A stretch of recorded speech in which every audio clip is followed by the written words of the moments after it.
கர்த்தருக்கு ஸ்தோத்திரம். எரேமியா 31:12. அவர்கள் வந்து சியோனின் உச்சியிலே கெம்பீரித்து, கர்த்தர் அருளும் கோதுமை, திராட்சரசம், எண்ணெய், ஆட்டுக்குட்டிகள், கன்றுக்குட்டிகள் என்பவைகளாகிய இந்த நன்மைகளுக்காக ஓடி வருவார்கள். அவர்களுடைய ஆத்துமா நீர்ப்பாய்ச்சலான தோட்டம் போல் இருக்கும். அவர்கள் இனி தோய்ந்து போவதில்லை.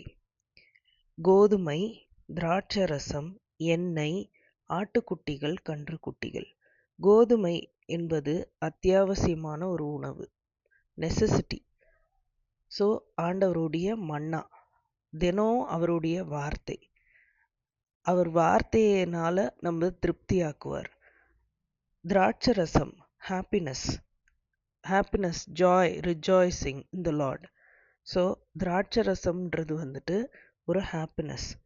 எண்ணெய், அனாயிண்டிங், ஆயில் ஆஃப் கிளாட்னஸ். அவர் வந்து நம்ம மேலே வச்சிருக்க ஒரு அபிஷேகம். ஆட்டுக்குட்டிகள், கன்றுக்குட்டிகள், ஃபினான்ஷியல் வெல்த். அதாவது ஆட்டுக்குட்டிகளும் கன்றுக்குட்டிகளும் வந்து ஒரு மனுஷனுடைய ஃபினான்ஷியல் ஸ்டேட்டஸ், ஃபினான்ஷியல் வெல்த்தை குறிக்குது. ஸோ இந்த 4 நன்மைகளையும் ஆண்டவர் வந்து ஆவிக்குரிய ரீதியாகவும் சரி, உலகபூர்வமாகவும் சரி, அவருடைய ஜனங்களுக்காக நன்மைகளாக வச்சிருக்கார்.